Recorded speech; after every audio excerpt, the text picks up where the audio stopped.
47 minutes. That's how long Emily Johnson had been sitting alone at a table for two at Élysée, the most expensive restaurant in the city. 47 minutes of pretending to read the wine list, of checking her phone for a message that wasn't there, of feeling the slow, crushing weight of 100 pitying glances. Her makeup was perfect, a careful application of confidence she didn't feel. The sapphire blue dress, a splurge she'd justified for what she believed would be the most important night of her life, hugged her body with an elegance that felt like a cruel joke. Her hands, however, were traitors, trembling in her lap as she ignored the sympathetic eyes of a couple at a nearby table. Tonight was supposed to be it. The culmination of 3 years with Marcus, a comfortable, if lukewarm relationship that had become the steady, predictable rhythm of her life. She had imagined a velvet box appearing beside the dessert, a bended knee, a future finally clicking into place. Her phone vibrated on the pristine white tablecloth. Her heart leaped with a desperate, foolish hope. It wasn't a message saying he was stuck in traffic. It was an execution. "Sorry, Em. I can't do this anymore. You deserve more than I can give. Don't wait for me." The words blurred, the screen a watery mess as the tears she'd been holding back threatened to stage a public mutiny. He had ended 3 years of her life with a text message. While she was sitting here, dressed for a proposal, he had severed their future with a coward's farewell. "Ma'am." The waiter's voice was gentle, but it felt like an accusation. It was the 3rd time he had approached, his expression a painful mixture of professional courtesy and deep discomfort. "Will you be ordering this evening?" Every eye in the restaurant seemed to be on her. She was a spectacle. The girl who got stood up. The fool in the pretty blue dress. The humiliation was a physical force, pressing down on her chest, making it impossible to breathe. "No," she managed to whisper, her voice cracking. "I'll be leaving." She grabbed her handbag, her only thought to flee, to disappear into the anonymous city streets and let the heartbreak consume her in private. But as she stood, a figure materialized beside her table, blocking her escape. A tall, impossibly handsome man in a suit so perfectly tailored it looked like it had been woven onto his body. He was holding 2 flutes of champagne, their bubbles catching the light like captured stars. "Sorry I'm late, darling," he said, his voice a smooth, confident baritone, loud enough for the surrounding tables to hear. Then he leaned in closer, his presence radiating a warmth that pushed back the encroaching chill of her shame. His whisper was a secret, a conspiracy just for her. "Play along," he murmured, his eyes, the color of a deep forest green, locking onto hers. "You don't deserve this humiliation." Before she could process the sheer audacity of the moment, Anthony Sinclair, though she didn't know his name yet, had slid into the seat opposite her. He placed a glass in front of her, his fingers brushing hers for a fleeting electric second. He raised his own glass, his intense gaze never leaving her face. "He's going to regret losing you," he said, not with the empty platitude of a stranger, but with a quiet, searing conviction that made her shattered heart skip a beat. Without waiting for her response, he caught the waiter's eye. "We'll have the tasting menu for 2, he announced, his voice calm and commanding. "And keep the champagne coming." He turned back to her, a ghost of a smile playing on his lips. "Let's show this restaurant you don't need anyone to shine." Emily stared at him, caught in a dizzying whirlwind of shock, confusion, and a tiny flickering spark of something she hadn't felt all night. Hope. She didn't know if she should laugh or cry or run for the hills. But one thing was certain. Her life had just taken a turn she could never have imagined. Chapter 2. A stranger, a night, 1,000 questions. The first course arrived, a delicate arrangement of seared scallops that looked more like art than food. Emily had been moving through the motions in a daze, sipping the champagne, nodding, allowing this magnetic stranger to orchestrate the evening. But as the waiter departed, leaving them in their bubble of borrowed intimacy, her voice finally returned. Do you always rescue abandoned women in expensive restaurants? She asked, the words coming out as a shaky whisper. Anthony paused, his fork halfway to his mouth. He looked at her, and a slow, genuine smile spread across his face, transforming his handsome, severe features into something warm and approachable. It wasn't a polite smile. It was real. No, he admitted, his green eyes crinkling at the corners. But there was something in your eyes. You weren't just sad. You were defiant. It made me want to see what you would do next. The raw honesty in his voice disarmed her completely. The wall of shame she had built around herself began to crumble. For the rest of the dinner, a strange and wonderful thing happened.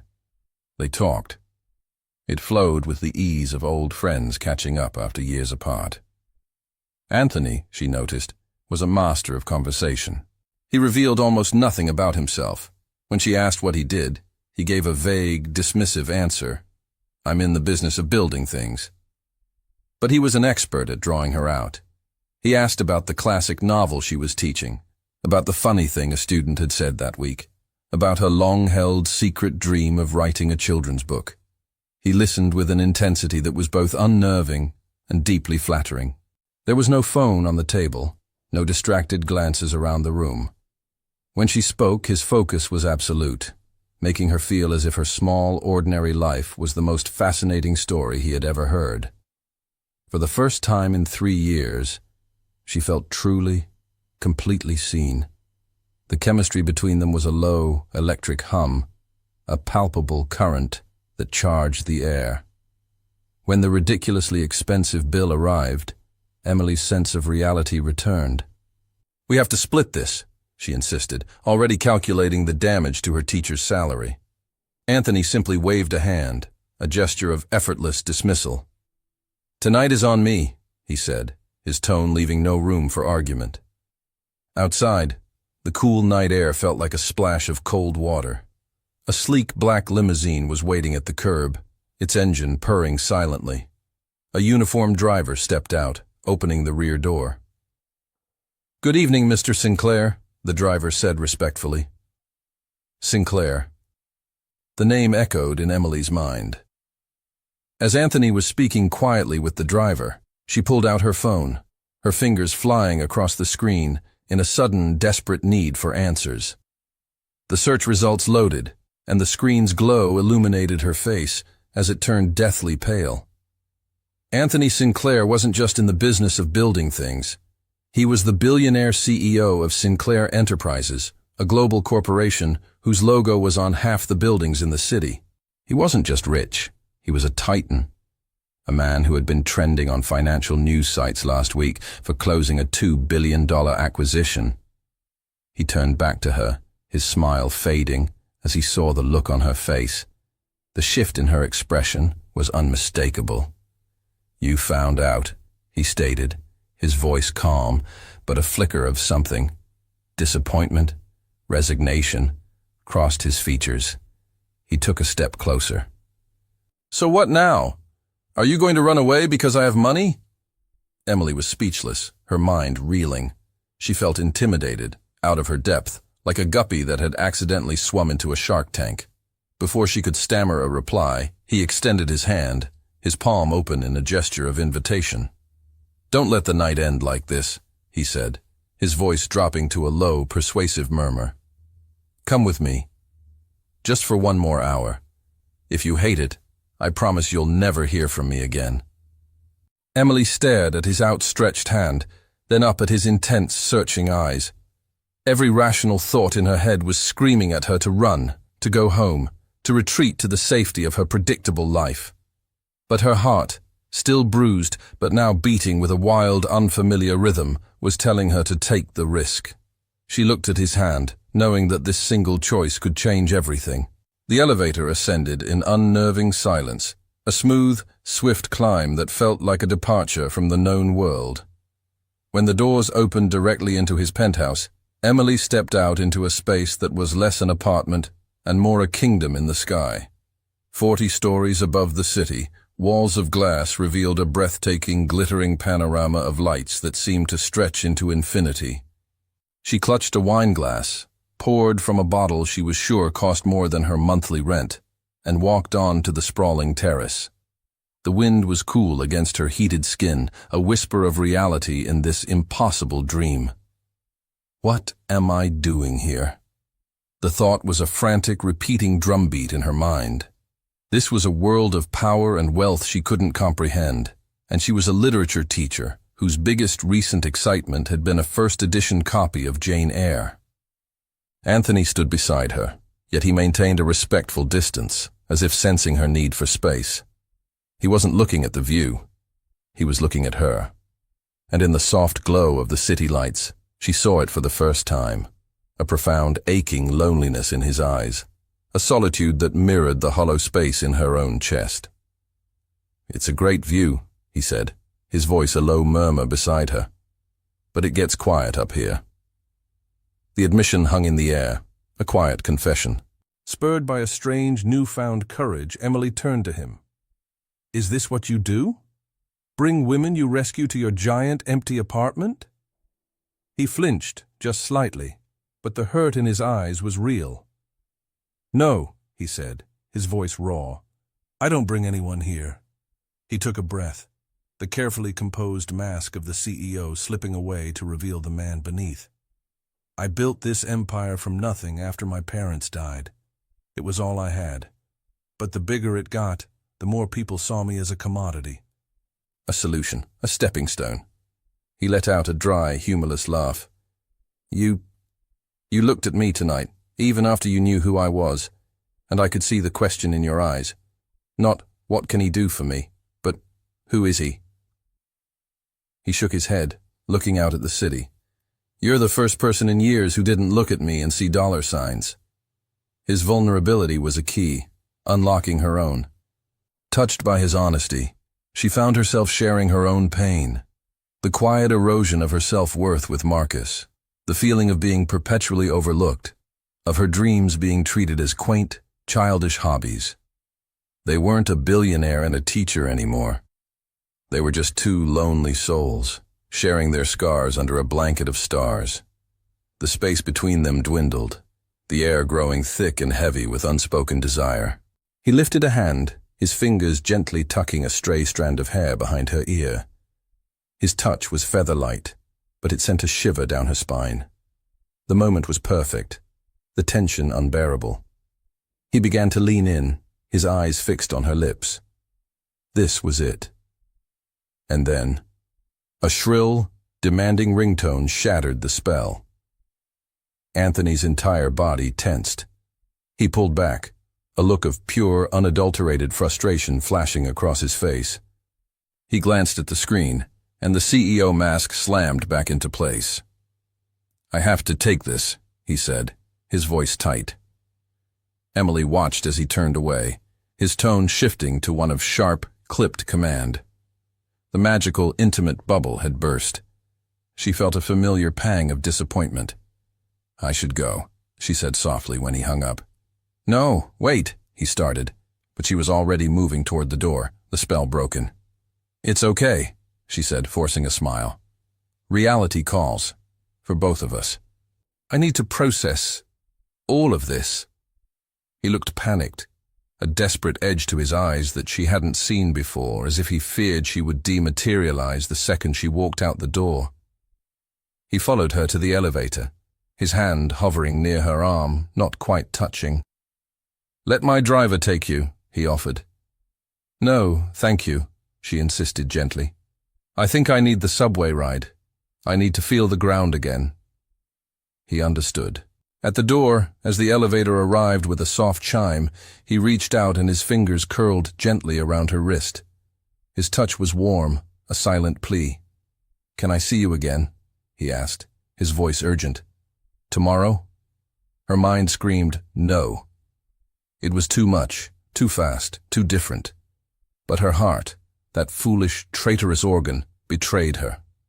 The look in his eyes, a raw mixture of hope and fear, made it impossible to refuse him completely. "Maybe," she whispered, and slipped into the elevator before she could take it back. As the doors slid shut, sealing her off from his intense gaze, A sudden, cold realization hit her. He had never asked for her number. How could they possibly see each other again? Was it just a polite dismissal? Or had the all-powerful CEO, for the first time in his life, forgotten to close the deal? Emily woke up to the insistent buzzing of her phone, her heart giving a hopeful, ridiculous leap. Anthony? But a glance at the screen sent a wave of cold dread through her. 47 unread messages. Not from a mysterious billionaire, but from the ghost of her past. They were all from Marcus, a frantic, pathetic deluge of digital regret. I made a mistake. Please, Em, forgive me. I need to see you. And then, the one that made her blood run cold. I saw pictures of you with some guy on social media. Who is he? She scrolled through the messages, a strange detachment settling over her. She felt a flicker of anger at his audacity, a flash of irritation at his possessiveness. But the soul-crushing sadness she expected to feel was simply gone. It was a hollow space. She realized with a jolt of shock that one night with Anthony Sinclair, one night of being truly seen, had done more to erase Marcus from her heart than 3 years of lukewarm affection had done to imprint him there. At the high school where she taught, the day was a blur. She moved through her literature classes on autopilot, her mind replaying every moment from the night before. Her teacher friends, having already seen the blurry paparazzi photos that were now circulating online, ambushed her in the faculty lounge. "Spill it, Johnson," her friend Sarah demanded, waving her phone. "Who is the mystery man? He looks like he stepped out of a James Bond movie." Emily tried to downplay it, to dismiss it as a strange, one-time event. But she couldn't suppress the small, secret smile that kept tugging at her lips whenever she thought of him. During her free period, she returned to her classroom to find a sleek, black envelope resting on her desk. Her name was written across the front in elegant, masculine script. Her heart began to hammer. Inside were 2 VIP tickets to the city's most exclusive modern art exhibition, the very one she had told Anthony she had been dreaming of seeing. Tucked inside was a small, thick card. For the woman who makes the world feel colorful again. Anthony. He hadn't forgotten. He had found her. The gesture was so thoughtful, so perfectly attuned to their conversation, it made her breath catch. That evening, she went to the gallery, her nerves a tangled mess of excitement and fear. She told herself she was going for the art, but she scanned the crowd with a desperate hope. And then she saw him. Her stomach plummeted to the floor. He wasn't alone. A stunningly beautiful woman with sharp, intelligent eyes and a dress that cost more than Emily's car was clinging to his arm, laughing at something he'd said, her touch proprietary and intimate. It was all a lie, the thought screamed in her head. You were a diversion, a charity case. Humiliation, cold and sharp, washed over her.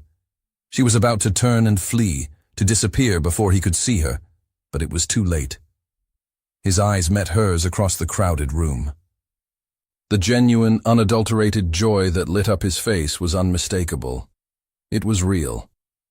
But the woman at his side saw his reaction, and her gaze flickered to Emily, her expression instantly shifting to one of cool, territorial assessment.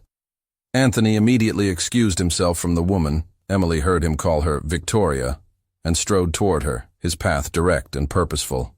"Emily, you came," he said, his smile so bright it could have lit up the room. But all Emily could feel was the sting of confusion and hurt. "I'm sorry," she stammered, taking a step back. I didn't realize you were with someone." He was about to explain, his expression turning serious, when a hand clamped down on Emily's arm, hard. "We need to talk.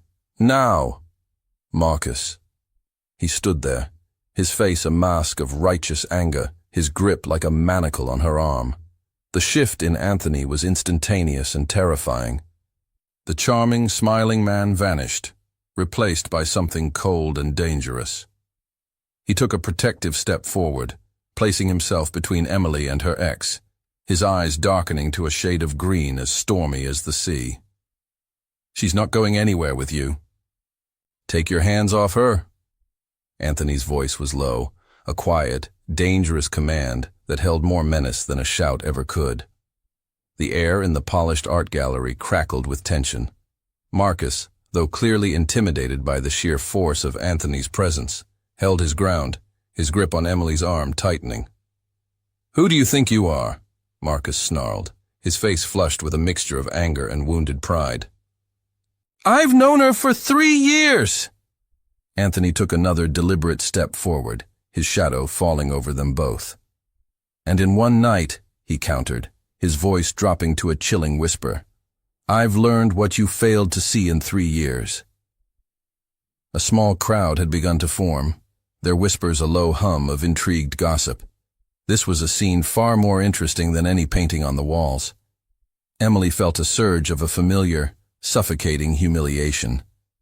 But this time, something was different.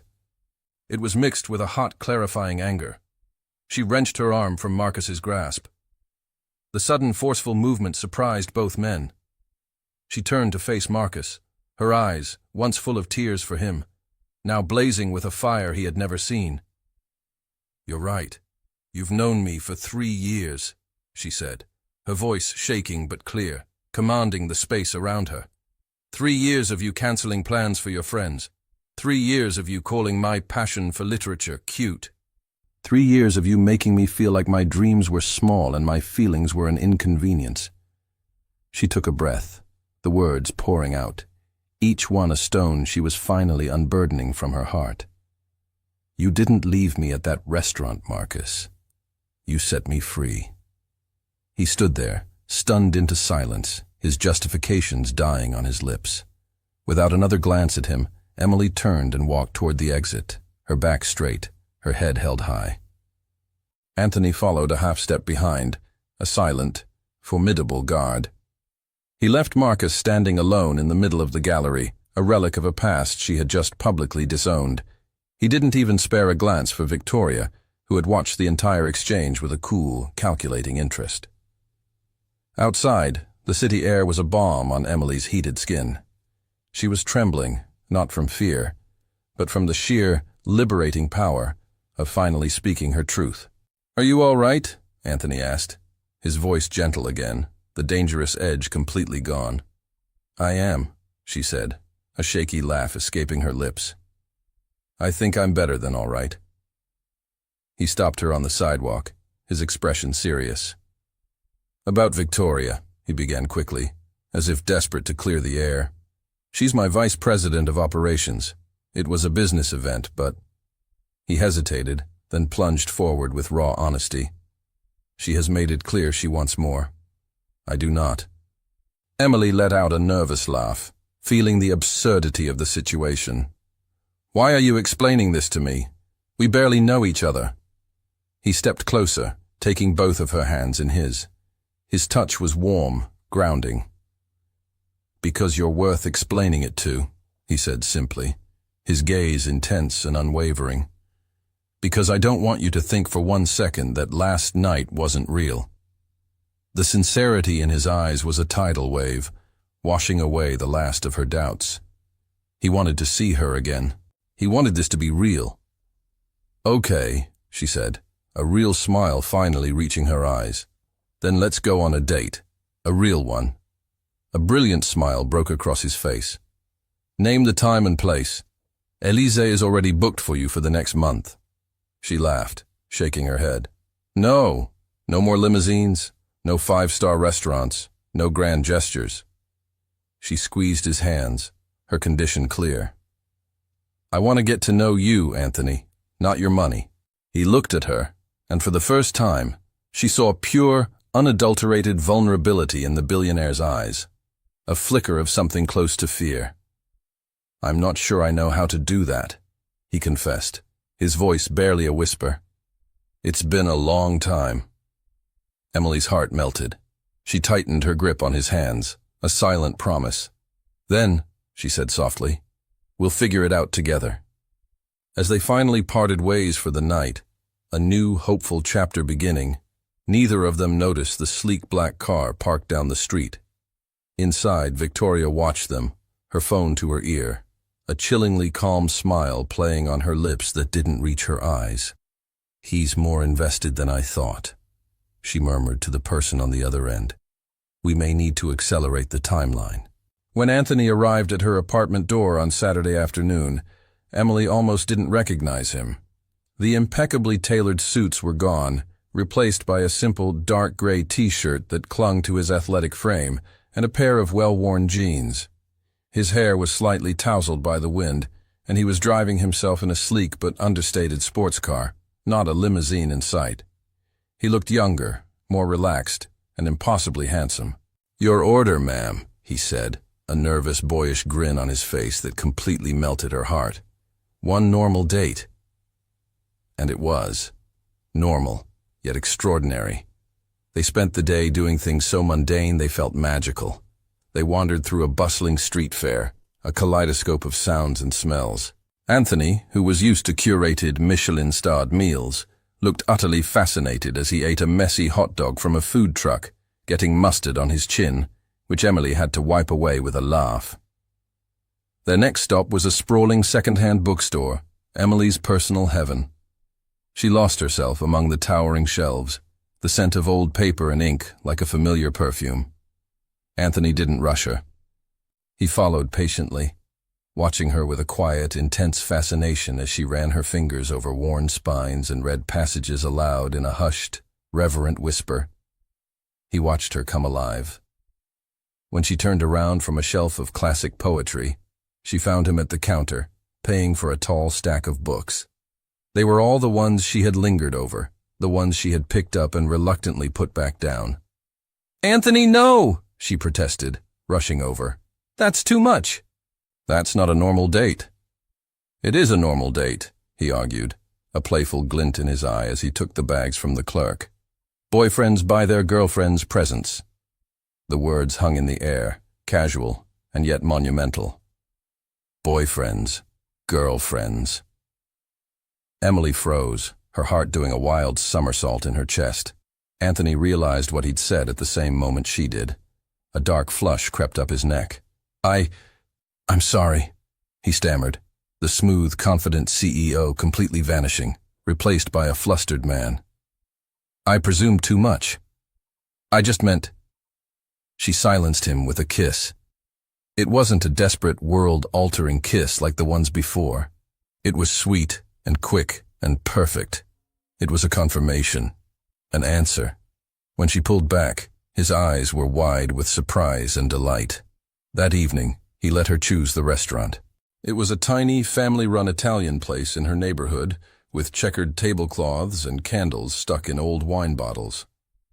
As they were laughing over a shared plate of pasta, the elderly owner, Marco, bustled over to their table. "Anthony," he said, his eyes widening in recognition. "I haven't seen you in years. Not since—" He trailed off, his cheerful expression clouding over as a memory surfaced. "Not since you were just a boy coming in with your parents. Before the accident." The atmosphere at the table shifted instantly.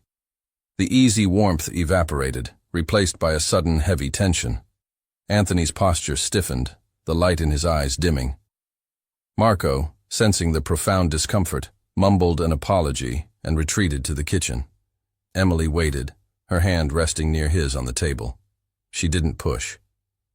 Finally, Anthony spoke, his voice low and strained, his eyes fixed on a point somewhere over her shoulder.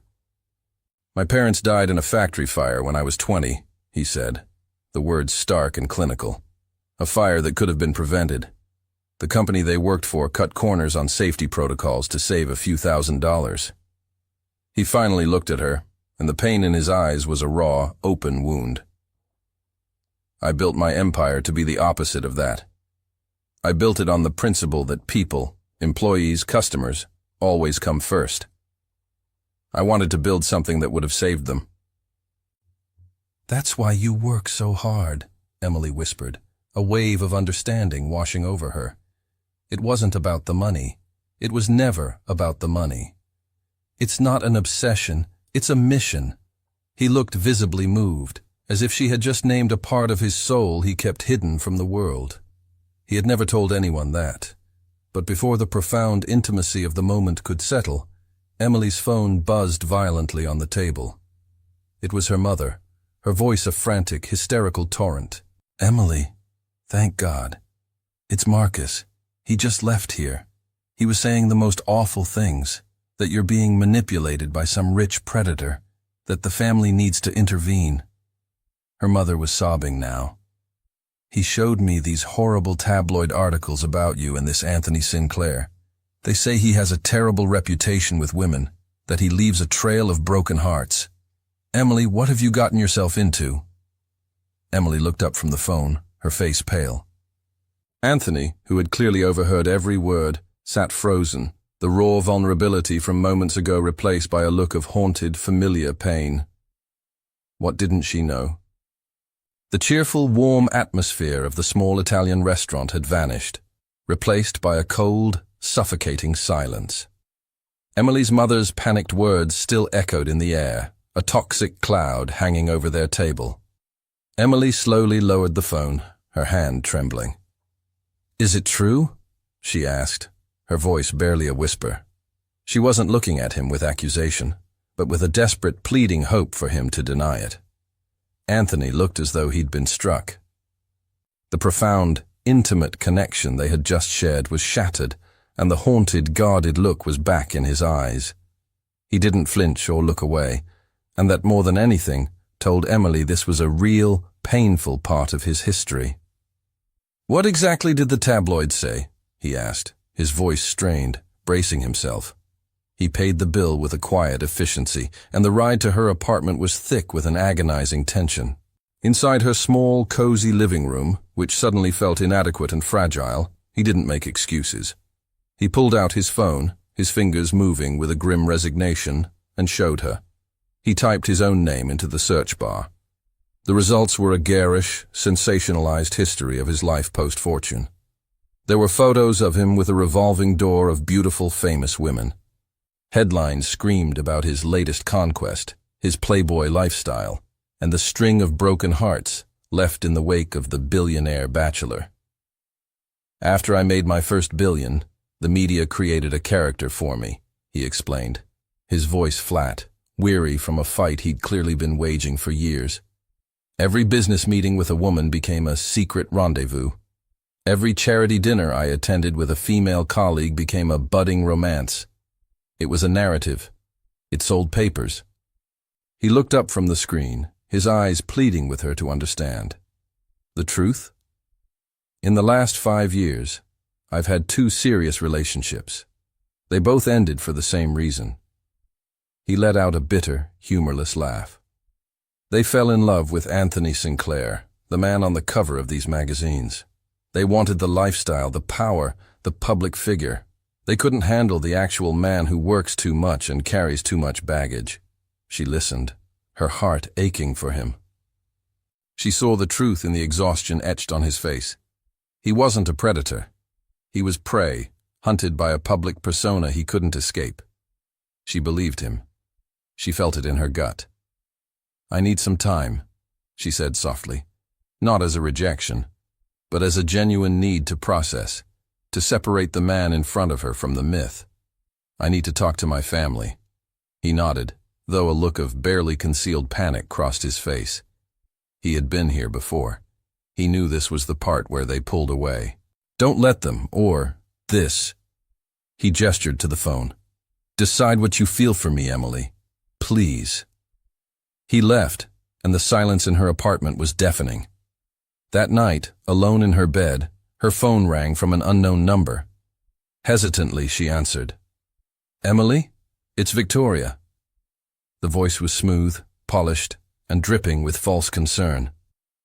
"Listen, I know we didn't get off on the right foot, but as a woman, I feel I have to warn you.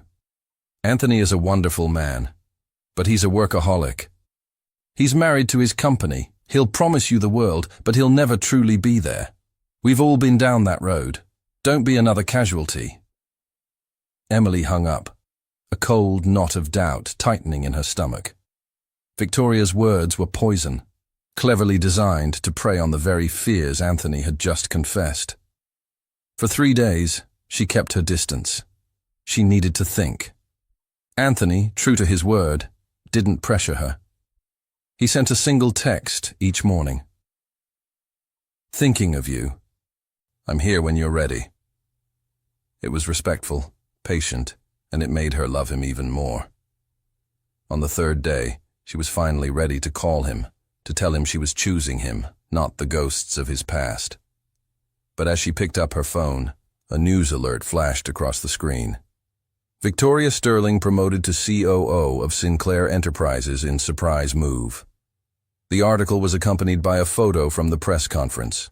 Anthony and Victoria standing side by side, smiling professionally for the cameras. The comment section below the article was already buzzing with speculation about the power couple and their undeniable chemistry. A sharp, unfamiliar pang of jealousy shot through Emily. It was so intense it stole her breath. And in that moment of pure, unadulterated emotion, she realized the terrifying truth. She was in love with him, truly, deeply, and irrevocably in love. And it scared her to death. The realization that she was in love with him didn't bring Emily peace. It brought panic. Love was supposed to be comfortable, safe, like her relationship with Marcus had been. This felt like standing on the edge of a cliff in a hurricane. It was thrilling and terrifying in equal measure. The news about Victoria's promotion, coupled with her own intense feelings, sent her spiraling into a vortex of insecurity. She was in the middle of a lecture on Pride and Prejudice, discussing Elizabeth Bennet's stubborn pride and Mr. Darcy's flawed prejudice, when the classroom door creaked open. Every head turned, and there he was.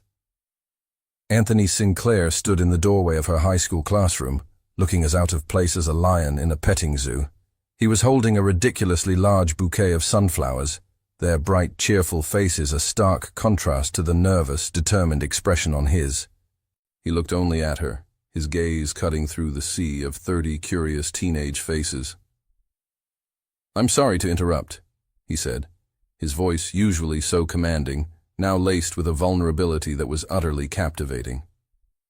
But I couldn't wait any longer. A wave of whispers and stifled giggles erupted from her students. Phones were surreptitiously raised, the moment too cinematic to go undocumented. Emily felt her face flush, a mixture of embarrassment and a deep fluttering warmth.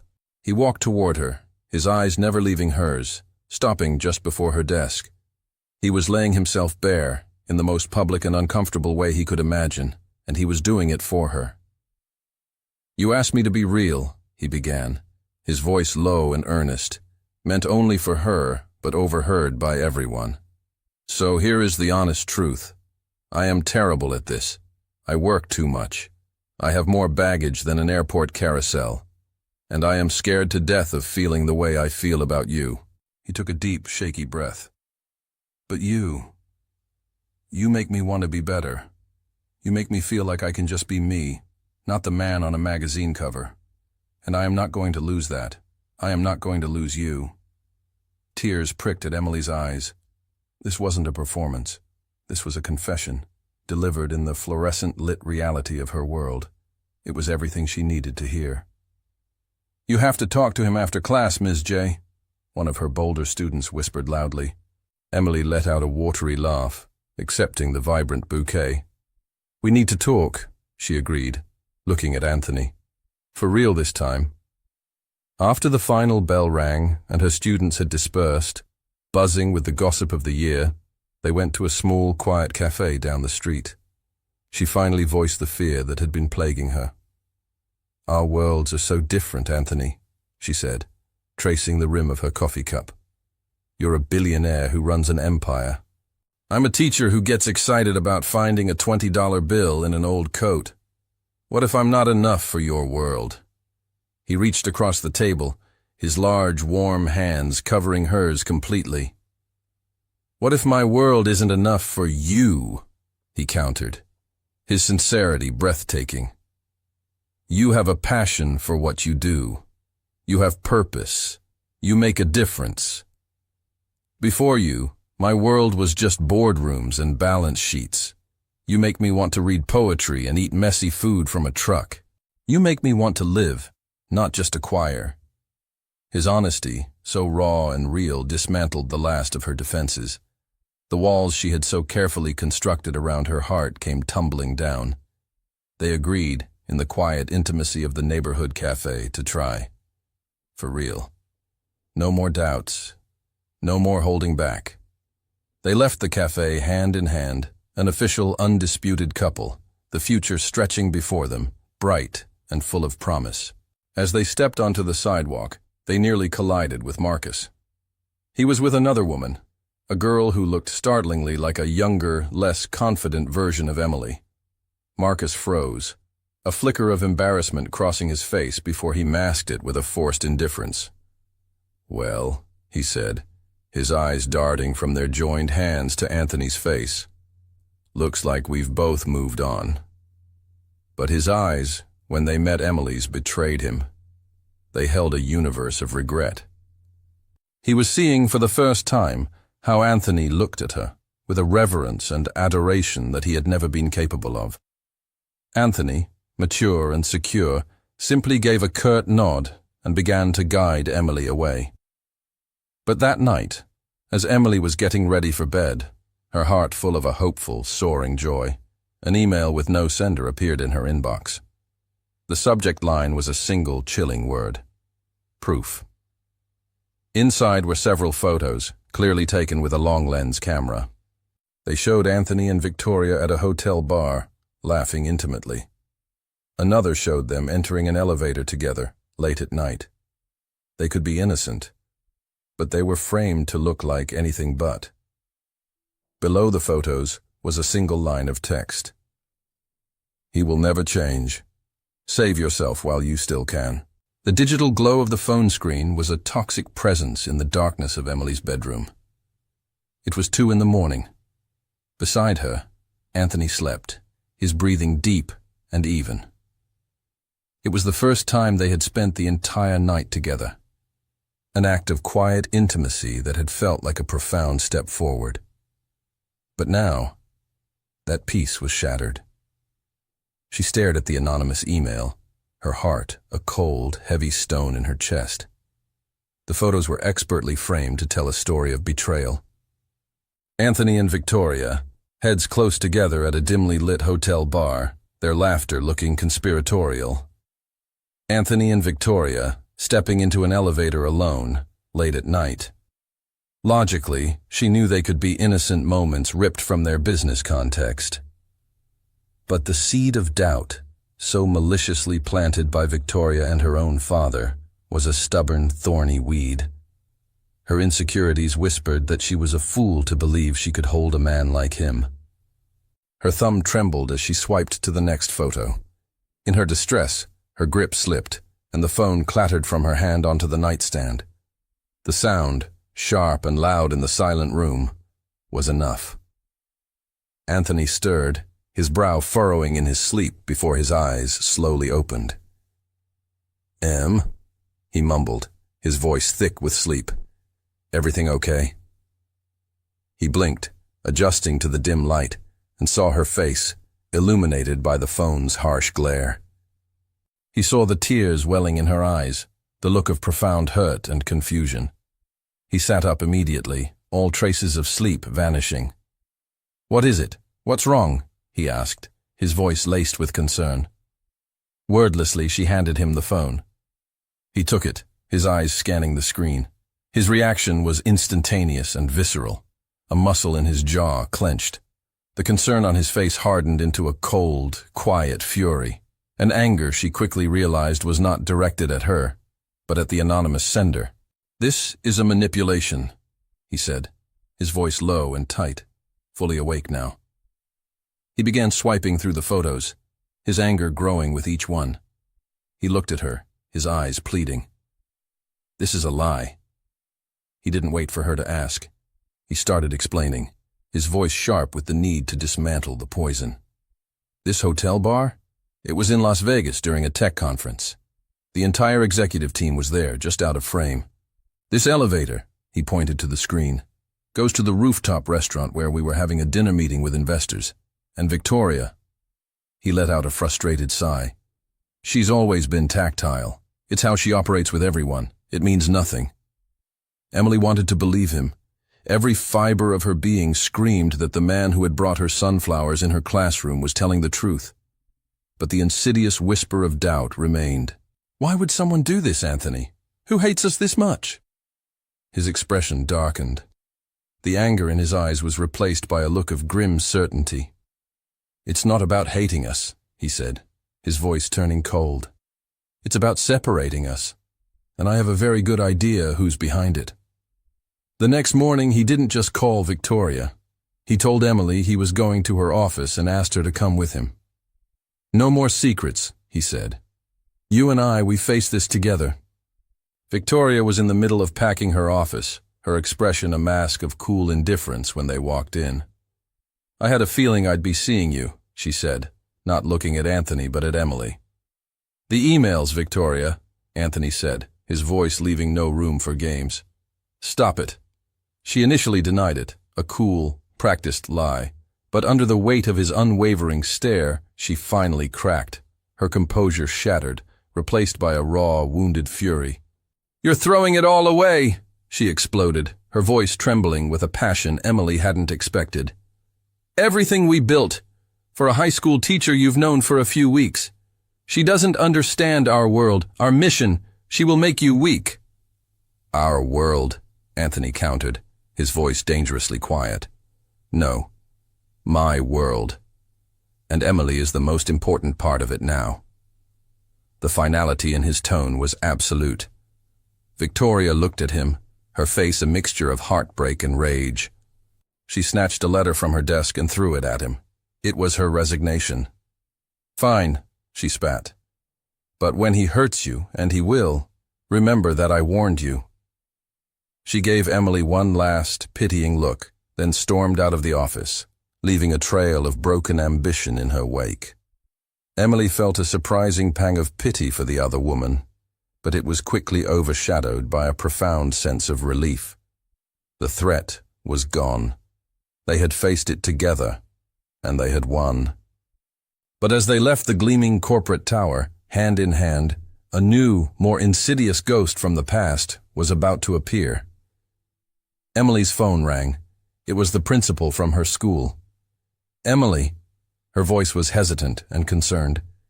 There's a man here to see you. He says he's your father. The words hit Emily with the force of a physical blow. Your father. A man who was less a person and more a ghost, a 2-decade-old wound that had never properly healed.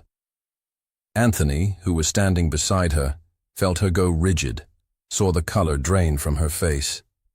Emily, what is it? He asked, his voice laced with immediate concern. He's at my school, she whispered, the words feeling foreign and unreal on her tongue. My father. She found him waiting in the principal's office, a place she associated with misbehaving students, not long-lost parents. Robert Johnson was older, his hair thinner, his shoulders slumped with a weariness she didn't recognize. But the eyes were the same. They held a familiar, calculating glint that sent a chill down her spine. You have some nerve, she said, her voice a low, trembling hiss, foregoing any pretense of a happy reunion. Showing up here after 20 years.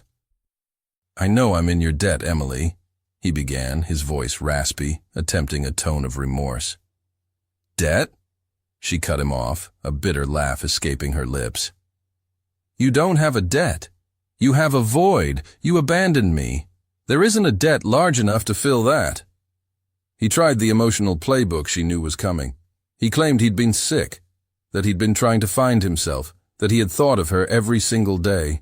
Each lie was a clumsy, transparent attempt to soften her, to find a crack in her armor. And for a heartbreaking second, a small, wounded part of her, the little girl who had waited by the window for a father who never came back, wanted to believe him, until he played his hand. I saw you in the news, he said, shifting in his chair. I hear your new boyfriend is a billionaire. Must be nice having someone who can take care of you. And your family. There it was. The reason. The motive. It wasn't remorse that had brought him here. It was opportunity. The news of her proximity to wealth had been a siren call to the man who had never cared for her, only for what she could provide. The nausea that rose in her throat was swift and acidic. "Get out," she said, her voice flat and dead. "Now, Emily, don't be like that," he started, but she stood up, her authority in this small room absolute. "Get out." He finally stood, his pathetic attempt at a loving reunion thwarted. But as he reached the door, he turned, the wheedling tone gone, replaced by a veiled threat. "You'll regret this. I'm still your father. I have rights." When Anthony found her back at the penthouse later that day, she was emotionally shattered. She told him everything, the story of her father's abandonment, and his opportunistic return tumbling out of her in a torrent of pain and anger. Anthony's face hardened, his protective instincts flaring to life. "I'll handle this," he said, his voice a low growl as he reached for his phone. "My lawyers will issue a restraining order so fast his head will spin. He'll never bother you again." "No." The word was quiet, but it stopped him cold. He looked at her, surprised. "No," she repeated, her voice gaining strength. She stood up, wiping the tears from her face with a newfound resolve. "My whole life, men have either tried to save me or tear me down. Marcus made me feel small. You saved me from that humiliation. My father wants to use me. You want to protect me from him." She looked him straight in the eye, her gaze unwavering. "I need to do this myself. I need to prove to myself that I am strong enough to stand on my own 2 feet without being rescued." It was visibly difficult for him. The desire to protect her, to use his immense power to obliterate this threat, was a palpable force. But he saw the look in her eyes. He saw that this was not a rejection of him, but an affirmation of herself. With a slow, deliberate nod, he put his phone away. He was choosing to trust her strength, even when it terrified him. But as he watched her, a quiet, fierce pride mixing with his fear, he made a discreet call to his head of security.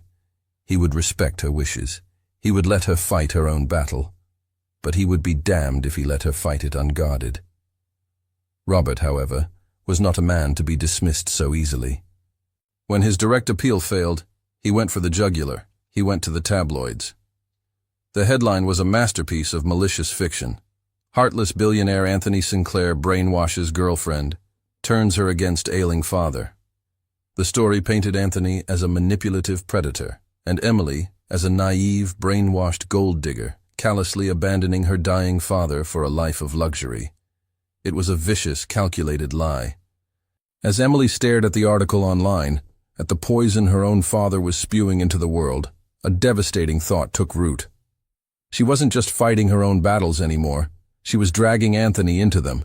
His name, his company, his reputation, all of it was being tarnished because of her. The company's stock ticker, displayed on a news channel in the background, showed a sharp, downward trend. His partners would be questioning him. His board would be demanding answers. Maybe Marcus had been right. Maybe Victoria had been right. Maybe she didn't belong in this world. She was destroying him. Her fingers trembled as she picked up her phone, her heart pounding with a terrible, sickening certainty. She dialed his number. "We need to talk." The call connected. It was 3 in the morning, an hour when the city was quiet and vulnerabilities were raw. "You're going to end this." It wasn't a question. Anthony's voice on the other end of the line was flat, heavy with a weary resignation that shattered Emily's heart. He had been expecting this call. He had been waiting for the weight of his world to become too much for her to bear. "No," she choked out, the word a tangled mess of tears and denial. "No, I'm asking if it's worth it." "For you." She paced her small apartment, the tabloid article still burning on her laptop screen. "Look what I'm doing to you, Anthony. Your company, your reputation. I'm ruining your life." The silence that followed was a physical entity, a vast, empty space that stretched across the phone lines. It was long enough for her to believe he was actually considering it, that she was right, that she was a liability he couldn't afford. "Stay right there," he said finally, his voice rough. "I'm coming over." 20 minutes later, they were standing on the rooftop terrace of his penthouse, the same spot where they had shared their first real vulnerable conversation. The city glittered below, a silent, indifferent witness to the chaos in their lives. "Is there pressure?" "Yes," he admitted, not trying to sugarcoat the reality. He leaned against the railing, his gaze fixed on the horizon. "The board is demanding answers. Our investors are nervous. The PR team is in full-blown crisis mode." He turned to face her, his expression serious, his eyes searching hers in the dim light. "But if you're asking me if it's worth it," he said, his voice dropping to a low, intense murmur as he closed the space between them. "The answer is yes. 1,000 times yes." He reached out, his hands framing her face, his touch both desperate and tender.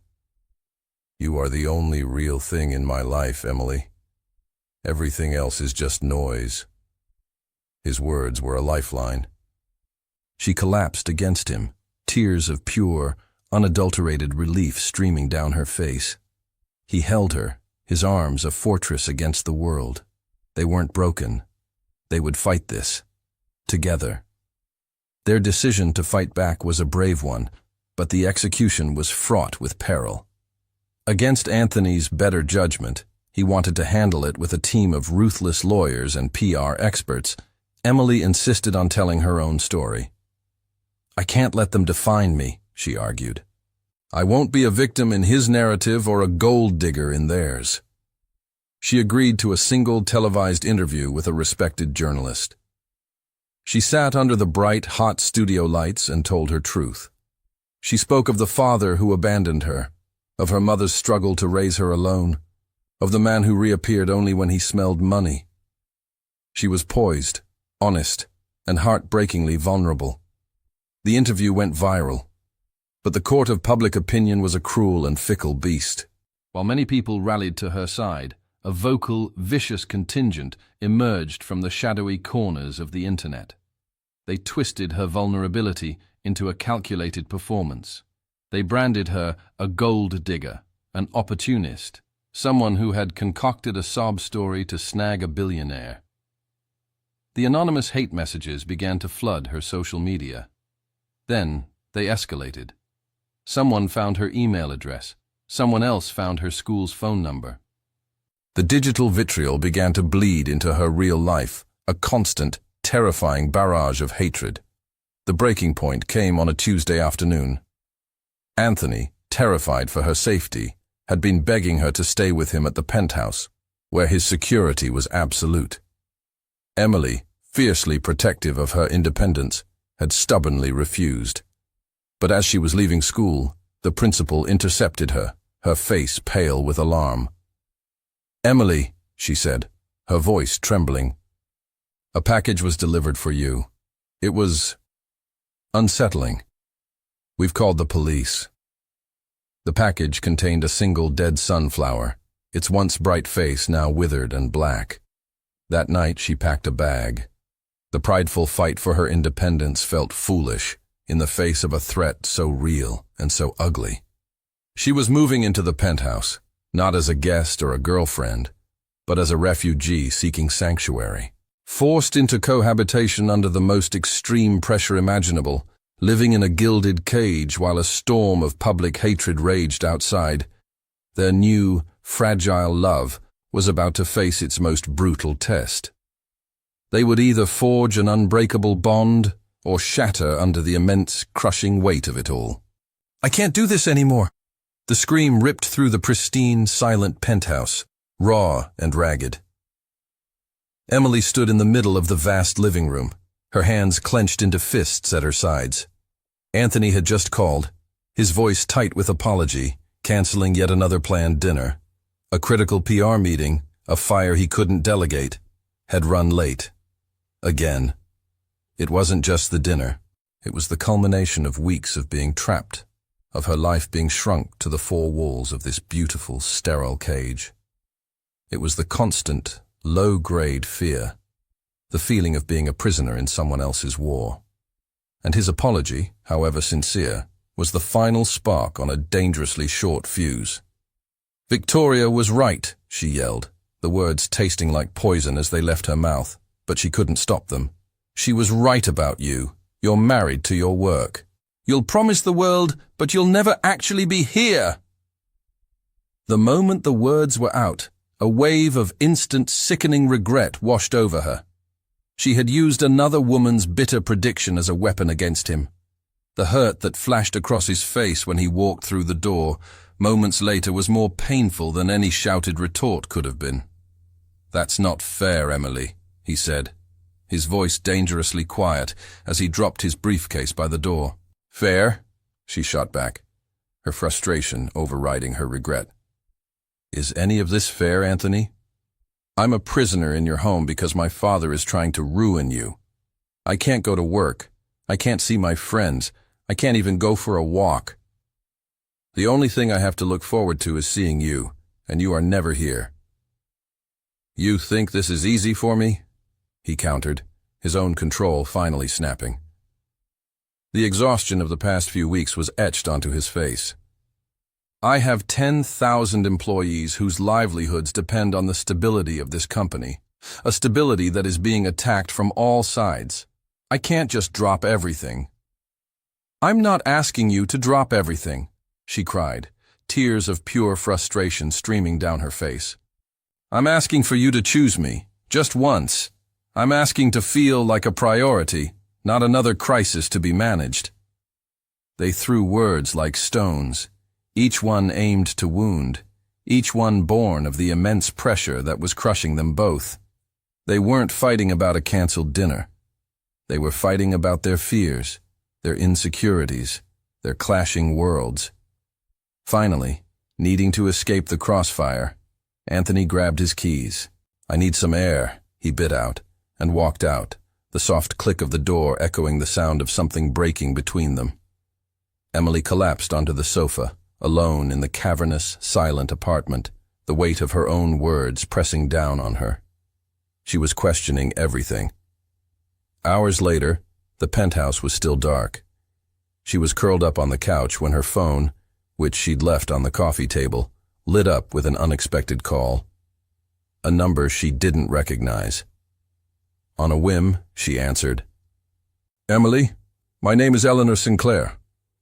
The voice on the other end was elegant but fragile, laced with a deep maternal sadness. "I'm Anthony's mother."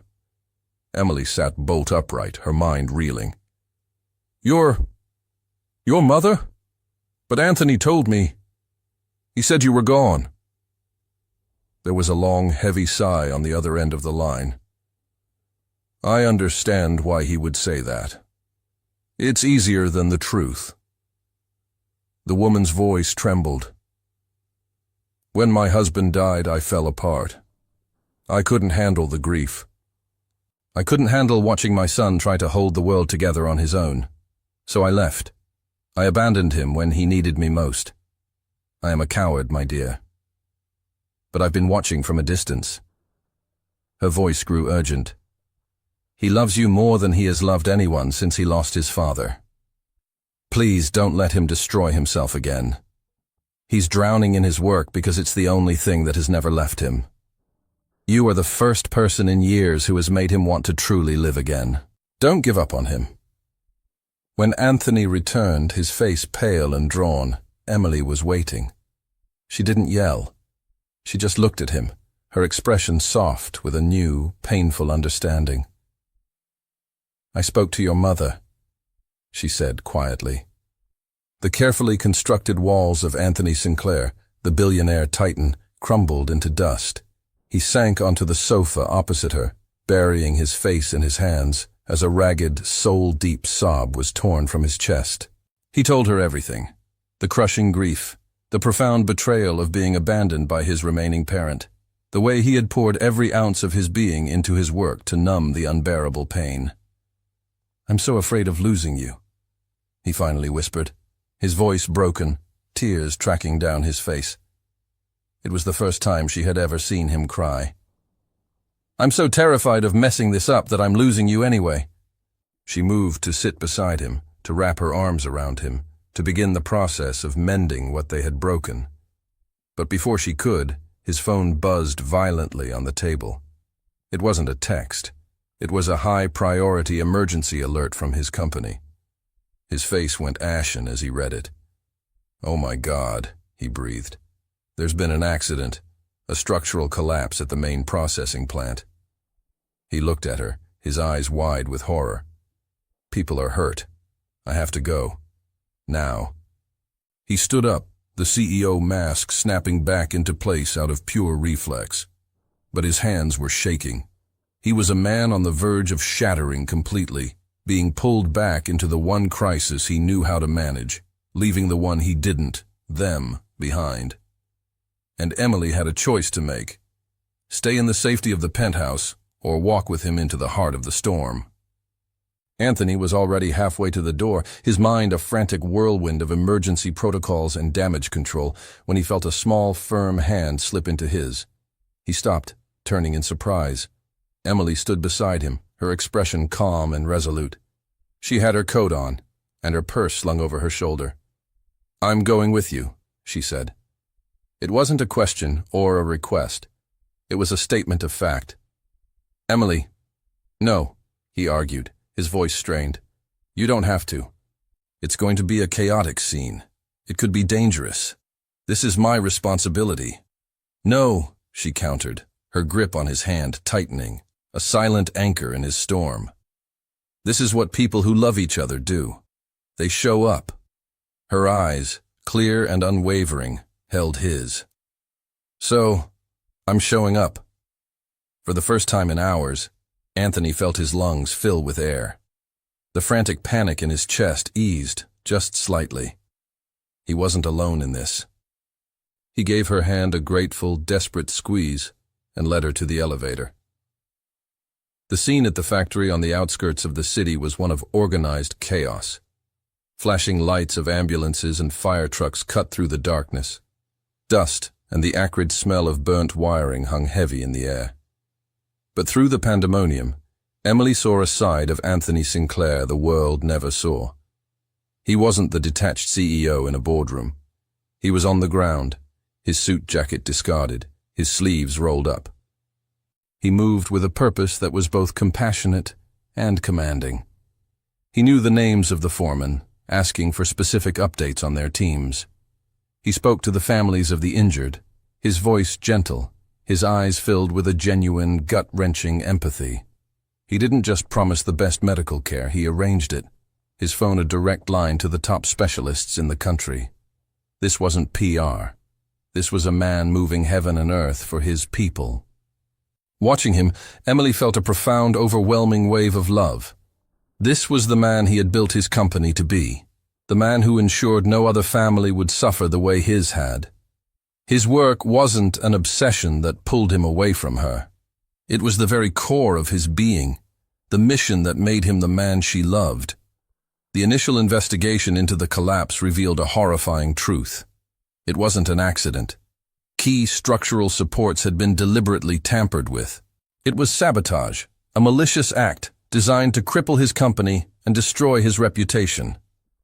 The immediate suspects were obvious: disgruntled competitors, or perhaps a vengeful Victoria Sterling. But then, a week later, the lead investigator delivered the final, sickening twist. The saboteur had been caught on a hidden security camera, accepting a briefcase full of cash. It was Robert Johnson. He had been paid by a rival corporation to create a series of escalating scandals, culminating in this disastrous act of industrial sabotage. The tabloid stories, the public harassment, the accident, it was all connected. It all led back to her father. The guilt that crashed over Emily was suffocating. Her father, her blood. He had tried to destroy the man she loved. She felt tainted, responsible. "This is my fault," she whispered to Anthony that night, her voice hollow. "All of this. It's because of me." Anthony pulled her into his arms, holding her tightly as if he could physically absorb her pain. "No, he said fiercely, his voice a low, protective growl against her hair. "Do not say that. You are not responsible for his choices. You are only responsible for yours." He pulled back to look her in the eyes, his own gaze clear and certain. "And you chose to stay with me. You chose to walk into the fire with me." He gave her a small, sad smile. "That is the only thing that matters." Robert was arrested. The full story, with its sordid details of corporate espionage and familial betrayal, came to light. Public opinion, once so viciously against them, swung dramatically in their favor. They were no longer a scandalous couple. They were sympathetic victims who had weathered an unimaginable storm. But Emily felt no sense of victory. She felt empty, the final toxic tie to her father now severed forever, leaving behind a scar that would never fully fade. Seeing the lingering pain in her eyes, Anthony made a decision. He walked into his office the next day and did something he hadn't done in 8 years. He cleared his calendar. He came home that evening and found her staring out at the city lights. "Run away with me," he said softly. She turned, confused. "Just for a little while," he elaborated, taking her hands. "Let's go somewhere no one knows our names, somewhere we can just be us. No companies, no families, no ghosts." His eyes pleaded with her. "I need to prove to you, and to myself, that I know how to choose you, truly choose you." Tears welled in Emily's eyes. It was the grandest gesture of all, not because it involved money, but because it involved the one thing he never gave away, his time. "Yes," she whispered. But as she agreed, she knew there was one last thing she had to do before she could truly be free. One last ghost to face, on her own terms. The visitor's room at the county jail was a cold, sterile place that smelled of antiseptic and regret. Emily sat on a hard plastic chair, her hands clasped tightly in her lap, and waited. She hadn't wanted to come. A part of her wanted to board a plane with Anthony and never look back. But a deeper, quieter part knew that true freedom wouldn't be found in a Tuscan villa, but here, in this joyless room, by closing this final, painful chapter herself. When Robert was led in on the other side of the thick glass partition, he looked smaller, diminished. The calculating glint in his eyes was gone, replaced by the dull, defeated look of a man who had lost everything. He picked up the phone receiver, his hands trembling slightly. He tried to apologize. The words were clumsy, hollow, and laced with self-pity. He blamed his debts. He blamed the rival company for preying on his desperation. He blamed a world that had been unfair to him. He never once took full responsibility. Emily listened in silence, her expression unreadable. She let him exhaust his litany of excuses. And when he finally fell silent, she didn't yell. She didn't cry. She spoke with a calm, quiet finality that was more devastating than any rage could have been. "I forgive you," she said. He looked up, a flicker of surprised hope in his eyes. "Not because you deserve it," she clarified, her voice steady and clear, "but because I deserve peace. I have spent my entire life haunted by the ghost of the father you could have been. I have let your absence define me, and I'm done." She leaned forward slightly. "You will not have that power over me anymore. This is the last time we will ever speak." She stood to leave. "Emily, wait," he called out, his voice cracking. Do you really love him?" She paused at the door and looked back at the man who was her father, only in biology. A small, genuine smile touched her lips for the first time. "More than you could ever possibly understand," she said softly. And then she walked out, leaving the ghost of her past behind for good. She felt a weight she hadn't even realized she was carrying lift from her shoulders. As she was leaving the facility, her phone buzzed with a text from an unknown number. "It's Victoria. I know I'm the last person you want to hear from, but could we please talk? Just for 5 minutes?" Against her better judgment, Emily agreed to meet her at a nearby coffee shop. Victoria looked different without her power suits and corporate armor. She looked tired. "I don't expect you to forgive me," Victoria began, stirring her coffee with nervous energy. "What I did was unforgivable. I was in love with him for years, or at least I thought I was. I was in love with the idea of being his partner, in business and in life." She finally looked up, her eyes filled with a surprising sincerity. "But I watched you two. I saw the way he looked at you that night at the gallery, the way he looks at you now." She shook her head, a sad, self-aware smile on her face. "He never once looked at me like that. What you two have, it's the real thing. I just wanted to say, I hope you'll be happy." Emily was speechless. It wasn't an apology, not really, but it was an admission. It was a surrender. It was closure she didn't even know she needed. She found Anthony waiting for her back at the penthouse, his bags packed by the door.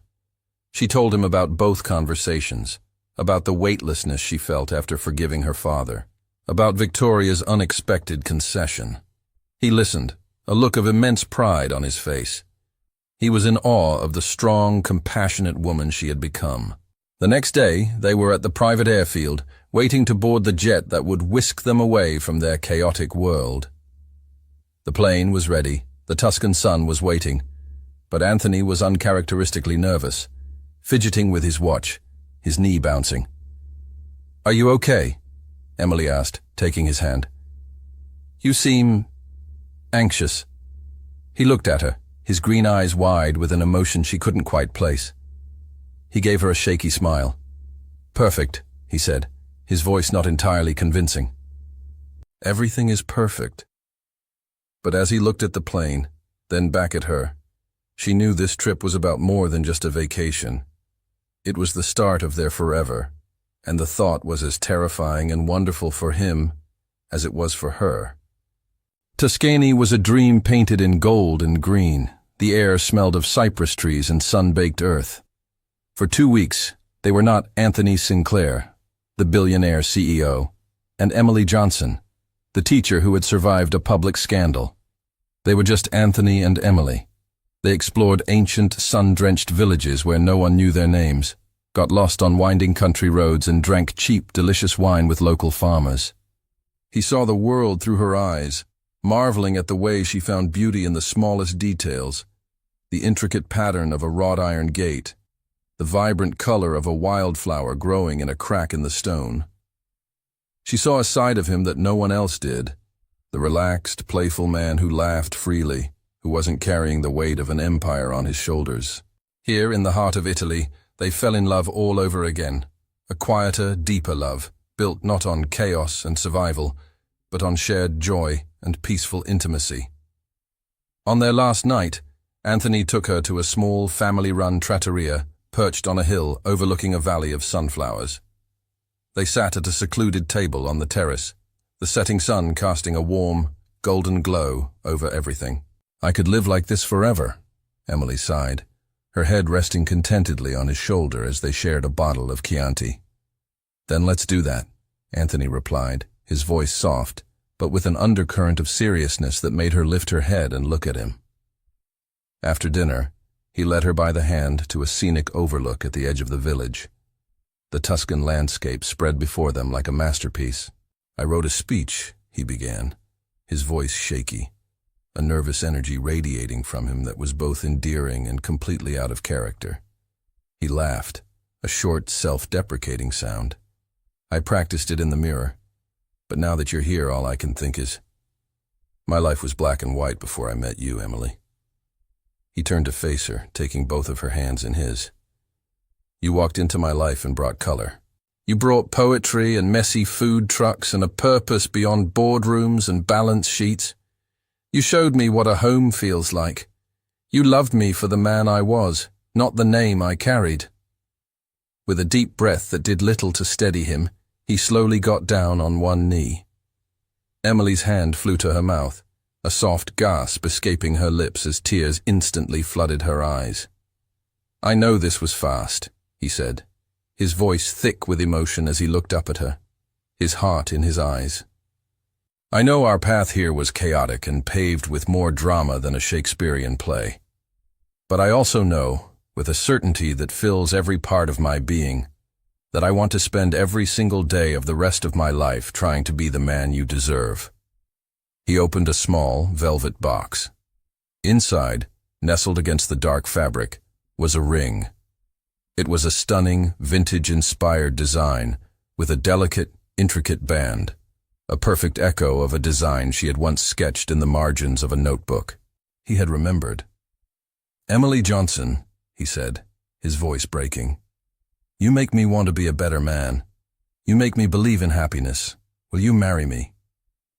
She was crying too hard to speak, so she just nodded frantically, her whole body shaking with joy. "Yes," she finally managed to whisper, the word a sob of pure, unadulterated happiness. "Yes. 1,000 times. Yes." He slid the ring onto her finger. It was a perfect fit. As he stood and pulled her into his arms, their kiss was met with a smattering of applause from a few local villagers who had been watching the beautiful, universal scene unfold. 6 months later, the wedding was not the grand society event everyone expected. It was an intimate affair held in the sun-dappled garden of a historic estate, attended only by their closest friends and family. Emily's mother was there, her face glowing with a happiness her daughter had never seen. And across the aisle, in a surprising gesture of reconciliation, sat Anthony's mother, Eleanor, her eyes filled with a quiet, tearful pride as she watched her son finally find his peace. Later, at the reception, as the sun set and fairy lights began to twinkle in the trees, Emily stood for a moment, just taking it all in. The laughter, the music, the love that filled the air. She remembered that night at Élysée, the crushing humiliation, the feeling that her world was ending. A pair of strong arms wrapped around her waist from behind. "What are you thinking about, Mrs. Sinclair?" Anthony murmured into her hair. She had kept her own name for her writing, but she secretly loved the sound of his.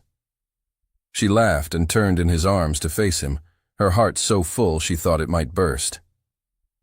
"I was just thinking," she said, her eyes sparkling, "that the best moment of my life began on the night I thought it was all over." She reached up and cupped his face, her love for him shining in her eyes. "I was thinking that sometimes you have to be left so you can finally be found." He smiled, a slow, beautiful smile filled with all the promises of their future, and kissed her. They danced under the stars, two souls who had found each other in the wreckage, and for the first time in their tumultuous lives, both Anthony and Emily were completely, perfectly home.